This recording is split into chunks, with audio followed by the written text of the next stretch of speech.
And then we have political correctness, which is a joy that is the other side of health and safety, which is a small oppression of our physical movement, so we can't do anything without permission from the state. And political correctness is the oppression of our intellectual movement, so no one says anything anymore in case somebody else gets offended. What happens if you say that and someone gets offended? Well, they can be offended. What's wrong with being offended? When did sticks and stones may break my bones stop being relevant? Isn't that what you teach children, for God's sake? That's what you teach toddlers. He called me an idiot. Don't worry about him. He's a dick. Now you have adults going, I was offended, and I have rights. Well, so what? Be offended. Nothing happens. You're an adult. Grow up. Deal with it. I was offended. I don't care. Nothing happens when you're offended. There's nothing. I went to the comedy show and the comedian said something about the Lord and I was offended. And when I woke up in the morning, I had leprosy.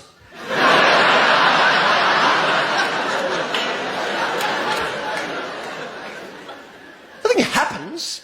I want to live in democracy, but I never want to be offended again. Well, you're an idiot. How do you make a law about offending people? How do you make it an offence to offend people? Being offended is subjective. It has everything to do with you as an individual, or a collective, or a group, or a society, or a community, your moral conditioning, your religious beliefs. What offends me may not offend you, and you want to make laws about this? I'm offended when I see boy bands, for God's sake. It's a valid offence. I'm offended. They're corporate shills posing as musicians to further a modelling career, and frankly, I'm disgusted. Right? Well, what am I going to do? Call the cops? Hello, it's me again. They're on the telly this time. 5 of them, that's it. Yeah, white suits dancing like girls, that's them. 5 minutes, I'll be out the front traumatised. Bye.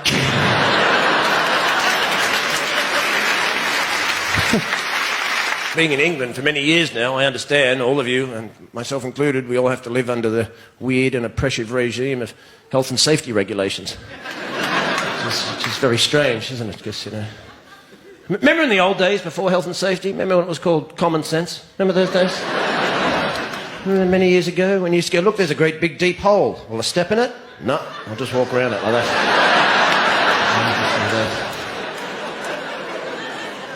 Well, how'd you manage to learn to do that? Well,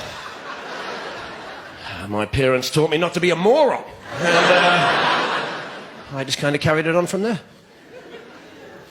See, the Dutch, they'll treat you like an adult. You're in Amsterdam. You're in a city. They sell pot. They sell mushrooms. There's trams. There's buses. There's cabs. There's push bikes with women, with kids strapped to the front of them. There's a road next to a canal. Is there a fence? No. No fence. England, there'd be a big sign, big fence. Don't go in the water. Don't all fall in the water and drown. Don't go in. Amsterdam, is your bike wet? Yeah. Well, you're on the wrong bit, mate.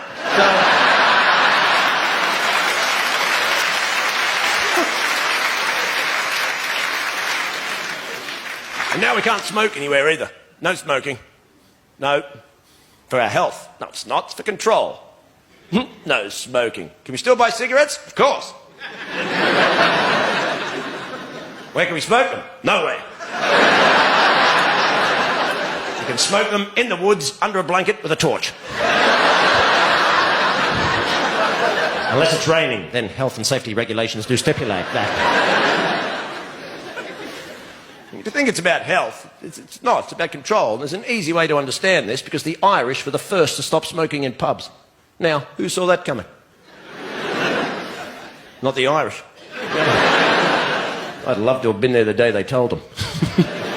What? It's us.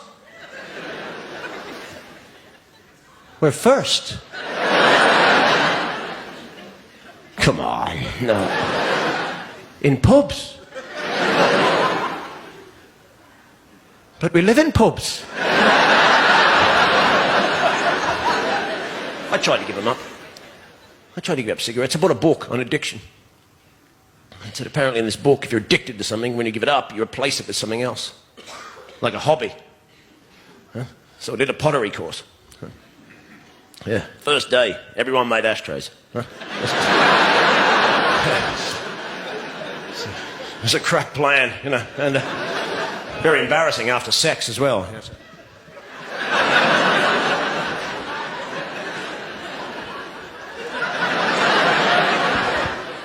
You were great, baby. Yeah, I've made you a pot. Thank you very much. Have a brilliant night. Hope you enjoy yourself. Well played, sir. Steve Hughes, ladies and gentlemen!